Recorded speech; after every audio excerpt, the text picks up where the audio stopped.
This is the feeder I use for my baby chickens. The reason it works so perfect is because they cannot make a mess. Now, once they're this big, this feeder works really good and perfect. And this is my little bantam frizzle. I named her Dusty because she looks like a little dust rag or a little duster.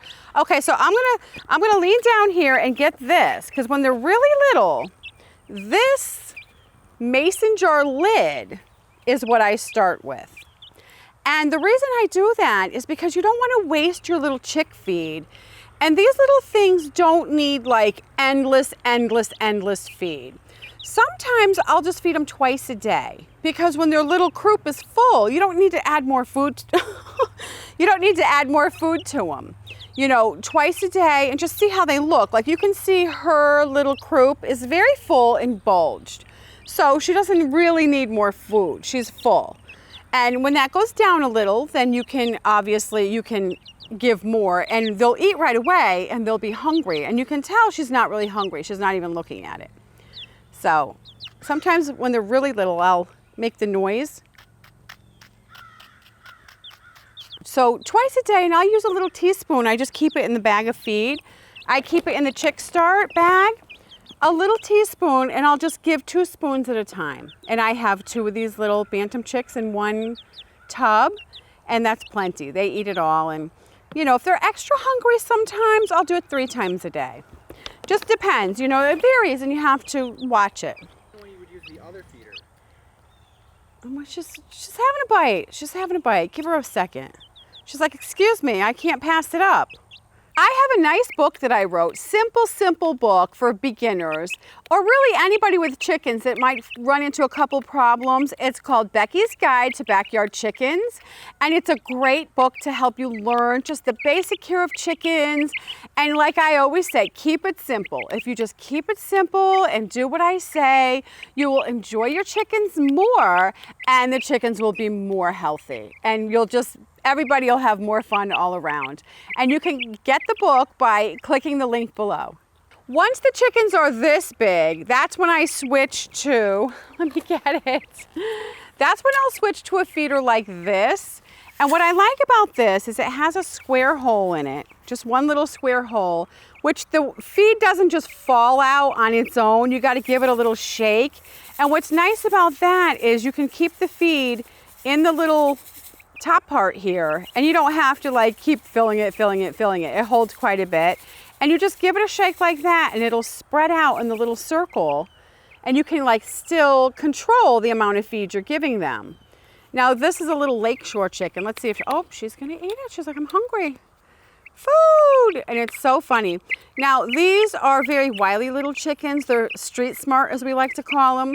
If I put her down on the ground, which I do that, she will crawl in a wood pile or something to hide. She's very smart. And also, what I wanted to mention about the feed and this feeder is, you can see how she's kind of trying to climb on that, and you don't want them to get in there and scratch with those feet because they just spread the food everywhere. And when you have them in a little, look at her, she's like, I want to do it, I want to do it. When you have them in a little tub and you have, you know, sand isn't too bad if you have sand in there as the bedding. But if you have wood chips or something else in there, what happens is it's pretty dusty when they start, you know, scratching and, oh, careful. They start scratching the food all around. So the dirt at my house here is kind of a clay base. There's clay in there. And I don't really want them to spread the food all over because they're so tiny. I don't want them to eat too much clay. That could possibly clog them up.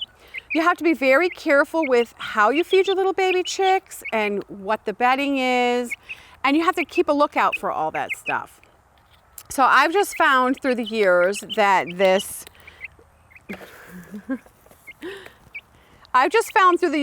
mason jar lid is so awesome to start out with. And then step 2 is this feeder. And you can also, there's also one that you can put water in that has an even narrower moat, you might want to call it, or whatever, trough, which is very nice because they won't get a lot of dirt and stuff in there.